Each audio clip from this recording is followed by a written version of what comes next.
दोस्तों नमस्कार। बड़ी अच्छी सुबह खिली है जी। पशुओं का काम हो गया है। बुग्गी अपना यहाँ से जो है मलबा उठा कर फुल कर ली है जी। और अब दोस्तों यहाँ अभी और बबलू भाई खेल रहे हैं जी। पापा जी अपना काम कर रहे हैं। अब दोस्तों चल रहे हैं यहाँ से फटाफट। ट्रैक्टर स्टार्ट कर रहे हैं। बबलू भाई गेट खोल लेंगे और दोस्तों बाहर जो चैनल लगा था वहाँ से भी थोड़ी साफ़ सफाई करेंगे। फिर जो है धीरे से खेत में चल के अपना जी कुछ काम देखेंगे। पानी वानी चल रहा है। तो दोस्तों एक जोड़ी जूते और ख़राब हो गई हैं, देखो ये। तो ये खेती बाड़ी का काम ऐसा रहता है, जो ये किसान मजदूर का जूता है जी, यही झेलता है सब कुछ। तो बस अब दोस्तों मौसम साफ़ हो गया है। एक दिन जो है इसे पावर वीडर को भी लेकर चलेंगे जी और वे धोरे बनाने शुरू करेंगे, क्योंकि खाद का बिल्कुल बढ़िया। तो दोस्तों ऊपर बैठ के स्टार्ट करेंगे जी इसे। अभी ने गेट खोल दिया। और हटाइए भाई। तो दोस्तों उधर जो है अभी ने गेट खोल दिए हैं जी। तो इसे जो है फटाक से कर लेते हैं।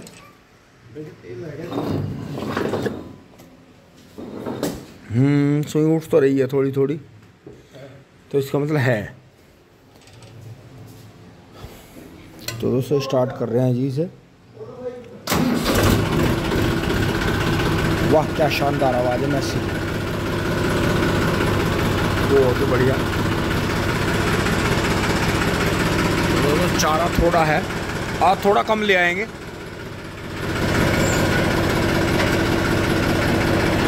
अच्छा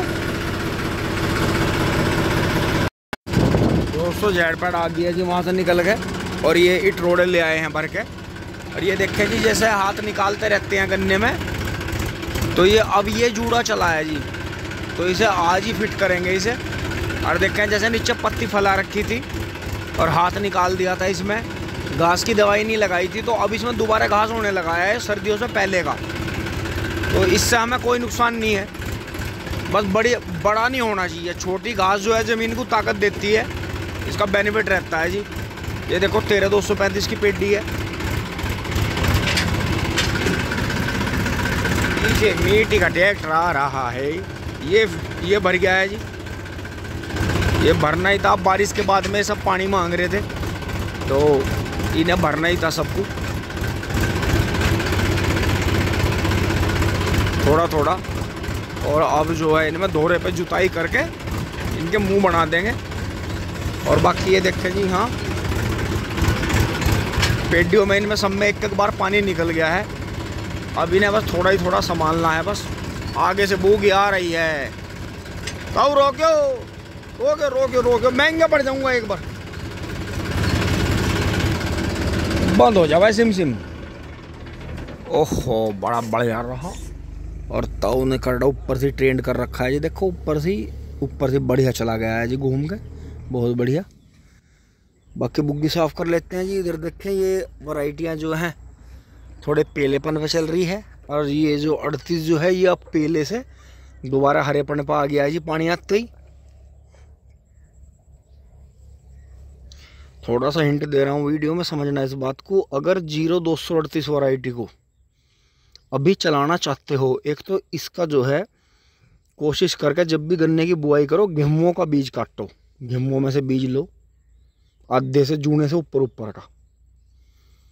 दूसरा पॉइंट बस इसमें ये कर लो कि जो गाँव का जो पानी निकल रहा है, जो जिसमें पशुओं का वेस्ट टोटल, मतलब उनकी खोर धोने से, उन्हें नहाने से, उनका नीचे का जो मलमूत्र है, पूरा जो सिस्टम है, जो खड़ पत्ते के बर्तन धो रहे हैं उनके जो भी है वेस्ट, और जो ह्यूमन वेस्ट है, मतलब जितने भी मानव जाति रह रही है गांव में, उनका वेस्ट है जी। घर का पूरा किचन वेस्ट है, रसोई का जो घर का है, वो सब जो है पूरे गांव का बहकर नालियों में आता है।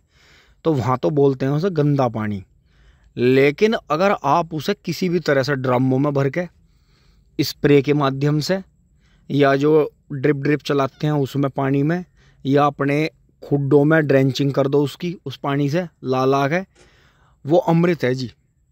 0238 वैरायटी जहाँ भी गांव के गोरे बूरी है, मैंने आपको हिंट में भी कई बार दिखा लिया। इसे समझो, इस गन्ना बीज वैरायटी की टक्कर की बस 0-100 ठा रही है।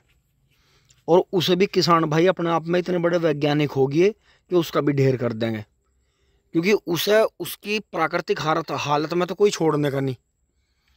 उसे जो है ना कोई गैप करके बोनेगा, ना कोई आधे से ऊपर का बोनेगा, मतलब उसमें वही सारे काम होने हैं जो 0238 वैरायटी के साथ में हुए हैं। और इनसे भी जो पहली वैरायटी गन्ना वैरायटी आगे ख़त्म हुई उनके साथ हुए हैं। हर गन्ना वैरायटी का अपना एक टाइम पीरियड होता है कि इतने टाइम पीरियड में ये जो है ख़त्म हो जाएगी पूरी तरह से। जो जल्दी चल पड़ेगी वो जल्दी ख़त्म हो जाएगी, जो थोड़ी लेट चलेगी वो लेट तक चल जाएगी। यही रहता है। वैरायटी कोई ख़राब नहीं है, बस किसी की लंबाई ज़्यादा है, किसी में वजन ज़्यादा है, कोई हरा ज़्यादा है, कोई पीलेपन पर रहता है, किसी का गन्ना पतला है, किसी का मोटा, किसी की पोरी बड़ी है, किसी की छोटी है, कोई मोटा है, कोई पतला है, कोई जिगजैग में है, कोई सीधा है। मतलब इसी तरह की ये सारी गन्ना वैरायटी हैं। देखो जी, देखो नील गाय, देखो ये देखो, ये इस नील गाय के साथ में एक बच्चा भी है छोटा, वो शायद अभी इसने कहीं छुपा दिया होगा। बाकी ये ब्यागी है, ये माटो की बेटी है जी, माटो की बेटी है, ये ब्यागी है। और ये हमारे यहीं 12 के आसपास ही रहती है, क्योंकि यहाँ हम ज़्यादातर कुत्तों को, जो आवारा कुत्तों का झुंड आता है, जंगली कुत्तों का, उसे नहीं आने देते, फटकने देते। तो बाकी ये जो है 2-3 बार से हमारी 12 के आसपास ही ब्या रही हैं। और जो छोटा बच्चा है वो इसने आज शायद इस खेत में छुपा रखा होगा, क्योंकि ये जो है 2-3 दिन से लोकेशन इस खेत में मिल रही है। तो ऐसा करती है जैसे नीचे जगह है जूडों में, तो यहाँ बैठा देती है और अपने आप जो है सर्च में लगी रहती है, खाती पीती रहती है जगह जगह जड़ी बूटी घास। तो इसे ये रहता है कि मतलब ये कुत्तों का ध्यान भटका देती है, स्मेल दूसरी जगह छोड़ती है, बच्चे को दूसरी जगह, क्योंकि जंगल में रहने का इनका तरीका अलग है कि ये सबसे पहले अपने बच्चों को जो है छुपना और डरना ही सिखाते हैं कि अगर तुम छुपे रहोगे, डरे रहोगे तो तुम, क्योंकि दोस्तों उस तरफ की वीडियो आई थी, उस तरफ जो है 2 नील गाय के बच्चे जो हैं, छोटी जो नील गाय होती हैं बच्चे, वे नील गाय के बच्चे जो हैं कुत्तों ने और शायद तेंदुए की चपेट में आए हुए, क्योंकि अगर तेंदुआ मारता तो गर्दन पर निशान आते। तो उनके पेट जो था, जो पेट का हिस्सा था वो काटा हुआ था, वो चबाया हुआ था। तो ये डेफिनेटली है कि या तो सियार हैं या जंगली कुत्ते हैं। और अगर तेंदुआ होता है तो डेफिनेटली तेंदुआ गर्दन पकड़ता है, वो ऑटोमेटिकली समझ में आ जाती है देख के। तो तेंदुए के निके नहीं मारे हुए थे वो दोनों बच्चे, जो मारे हुए थे, खाए हुए थे, वो सियारों के और उन्हीं के थे। तो उसका दोस्तों लगा ही है। वैसे तो किसान ये कहते हैं कि सही हो रहा है, ये मर रहे हैं और इनसे जो है वो हो रहा है, मतलब फ़ायदा हो रहा है हमें। लेकिन दोस्तों हमारी सोच वो नहीं है। हमारी सोच ये है कि जहाँ हम खड़े हैं ट्रैक्टर लेके, यहाँ कभी प्राकृतिक रूप से जंगल हुआ करते थे, और इन नील गायों के जो पूर्वज रहे वे हमारे यहाँ आने से, खेती करने से पहले वे यहाँ रहते आए। जब वे यहाँ रहते आए तो ये बेचारे अपना फिर आकर इंसानों की चपेट में आ गए। यो शुक्र मनाओ कि हमारे यहाँ वैध या अवैध शिकार किसी भी तरह का है नहीं।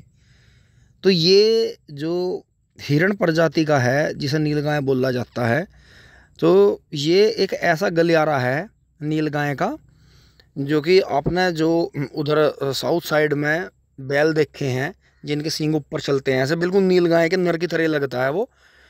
तो जो उसकी शरीर की जो पेंटिंग है, जो बनावट है, वो नील गाय जैसी लगती है बिल्कुल।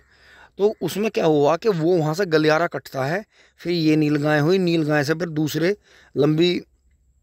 लंबे साइज के हिरण हुए, और फिर उन्हीं से बनते बनते फिर छोटे हिरण तक, मुस्क डियर जो होता है छोटा, उस तक जो है कहानी पहुंचती है। वहाँ से फिर दूसरी कहानी चल पड़ती है, जैसे कि बंदर प्रजाति से जो शेर में जो परिवर्तित हुए वो एक लायन मंकी होता है।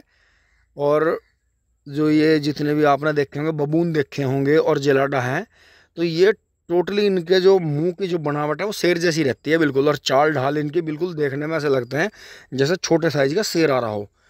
तो वहाँ से वो गलियारा उनका कटता है।